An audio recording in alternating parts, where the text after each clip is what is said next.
Hey everybody. I was thinking about two documentaries I watched over the last couple days. One was The Last Dance, which is the Michael Jordan documentary about the last season of the Bulls championship when they had the second three-peat. I want to say it was 97, 98. And the other one I watched was, I forget the name of it, but it was about the music producer David Foster.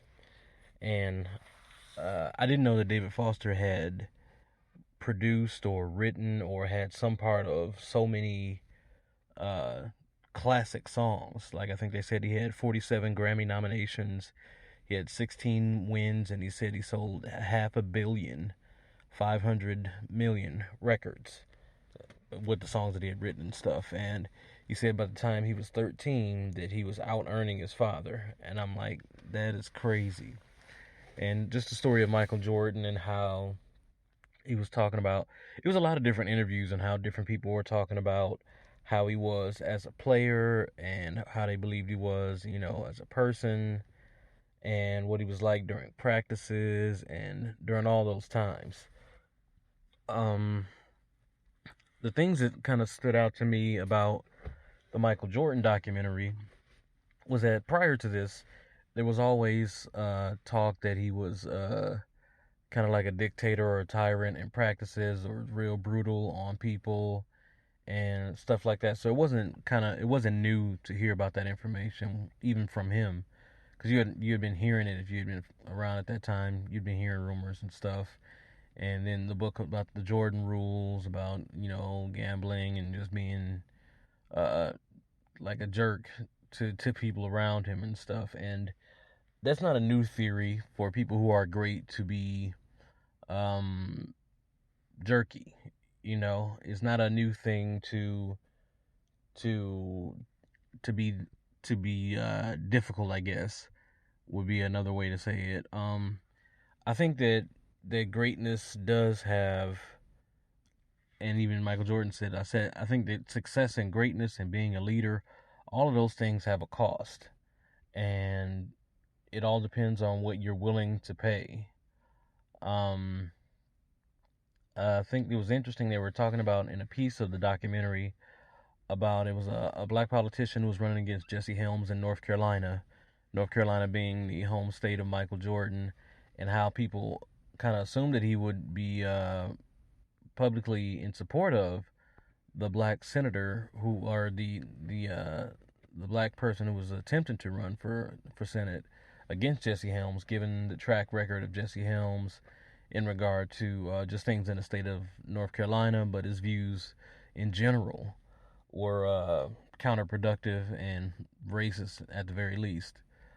And I don't know, it was never kind of confirmed if he said it, or it was never kind of he never confirmed it rather, but it didn't seem, it was a widely believed and possibly true rumor that he said in regard to why he didn't speak out, that Republicans buy shoes too, in regard to Republicans buy Jordans too. So I guess, from that statement one could infer that he was speaking, that he wouldn't speak out because his his financial bottom line would be more important than his social justice, or even better, his financial standing would be more important than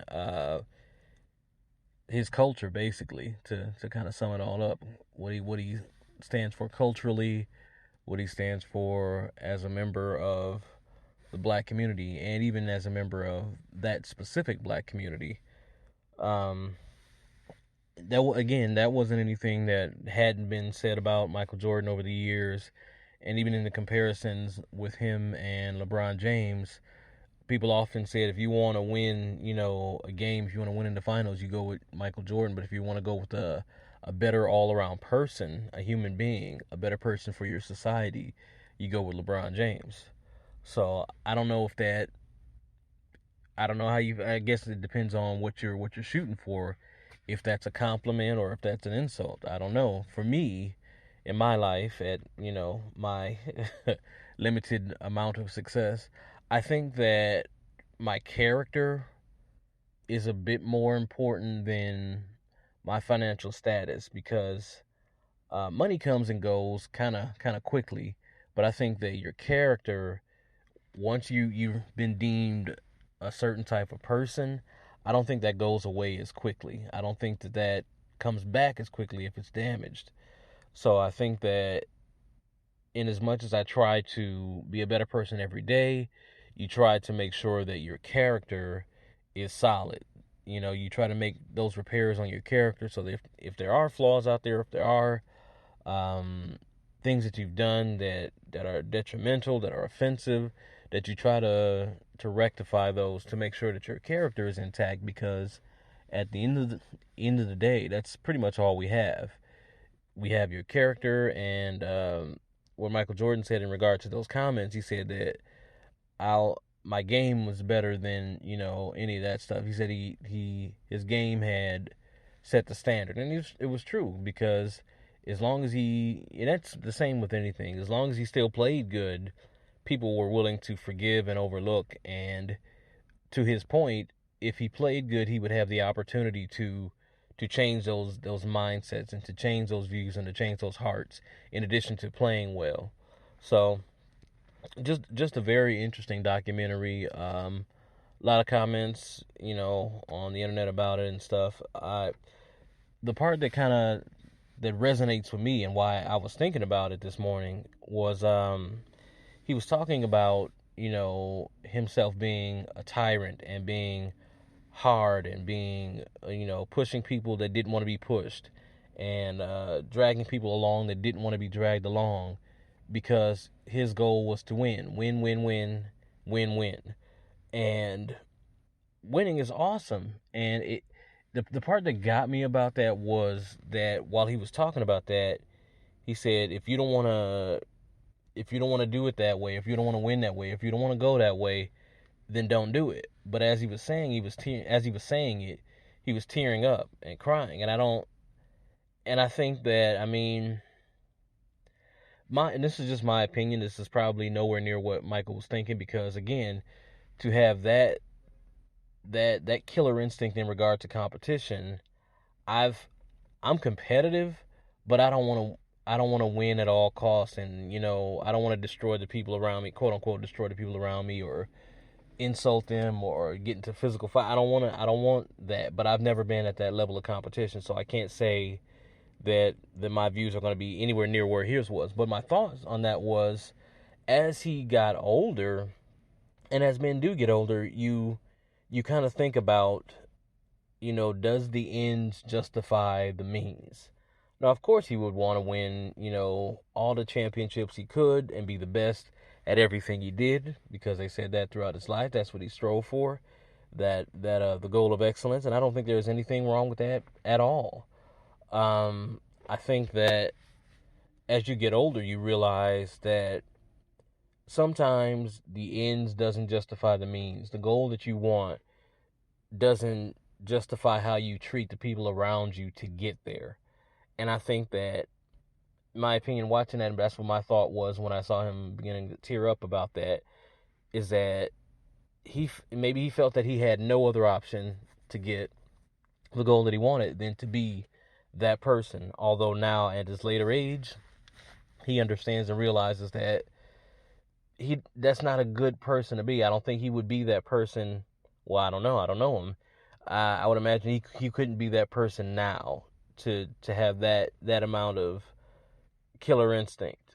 Now, I think he would still be competitive, and still is competitive, but just the way he went about it, I think he would change those things as an older man now. So it was very interesting watching that documentary. And the David Foster one, it was inspiring for me, who was a person who does music nowhere near that level at all, nowhere near, but who does music, and who has a love for music, and a love for a lot of the songs that he created. And I would love to be able to write songs for awesome people, or produce songs for awesome people, or make these fantastic songs, and people resonate to them. I would love that.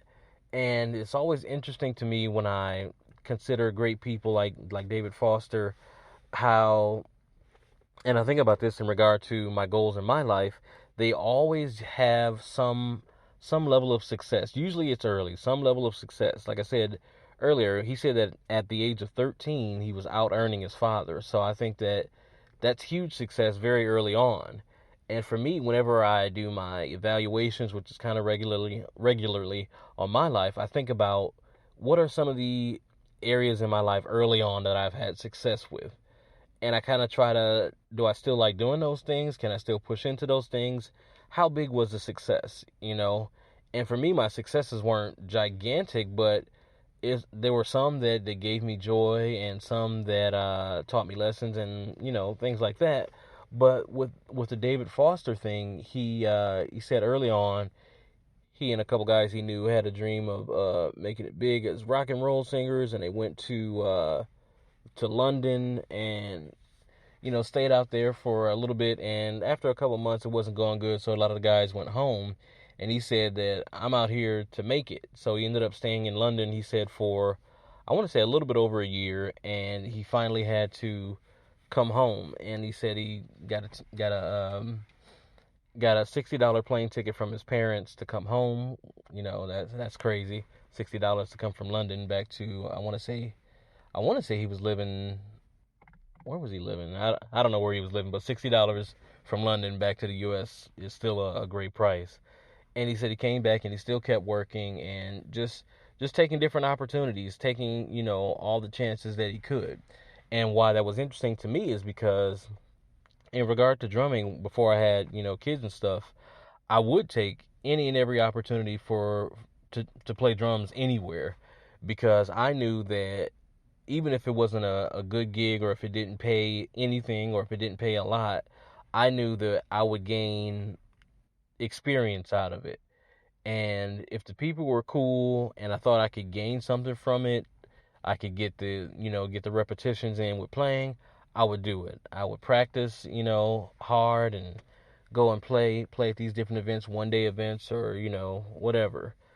And I think that we hope that those things would work out if it's the things that you love. And I think that what kind of further stood out in regard to the David Foster thing was, he said that two things. His father, once he discovered that his son, had a knack for music, he said that he had perfect pitch, which is awesome.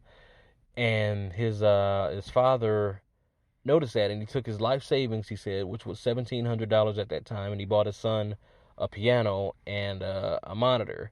And I think that pushes you leaps and bounds ahead when you have people who support you, especially people who are that close to you, who can push you forward and who can say, go and take a chance and encourage you to try. I think the other thing that stood out to me in regard to David Foster and his relationship with his father was, he said one time he came back, and he wasn't 18 yet, but he was um like still a teenager. And he said he got back from someplace at like 5 in the morning, and he said that he spoke to his father, and his father was up, and the only thing his father asked him was, "So you really like doing this music thing?" And he's like, "Yeah, I really do." He said, "Do you think you'll be any good at it?" He said, "Yeah, I think I could be really good at it." And he said his father was like, "Oh, okay." And he went to sleep. And I think that that's one of the really, really cool things I think about being a father, is that it's a different energy than what you would get from your mother. And not that your mother would discourage you, but she would have a different approach to it. She would be concerned about you. And oftentimes I think that you know moms tend to err on the side of caution, which can kind of not appear as support, depending on who you are as an individual. Now, I know that moms are the greatest champion of people who are the underachievers and the people who try and don't succeed. But I think sometimes having a dad to say, "Well, give it a shot, man. You never know." I think it's encouragement, and I think that I try to offer that to my son and to things that he tries to do. Just that unbiased encouragement, or unbridled opinion of what I think about this person as an individual, and what we can do to help him reach those goals. So two two really, really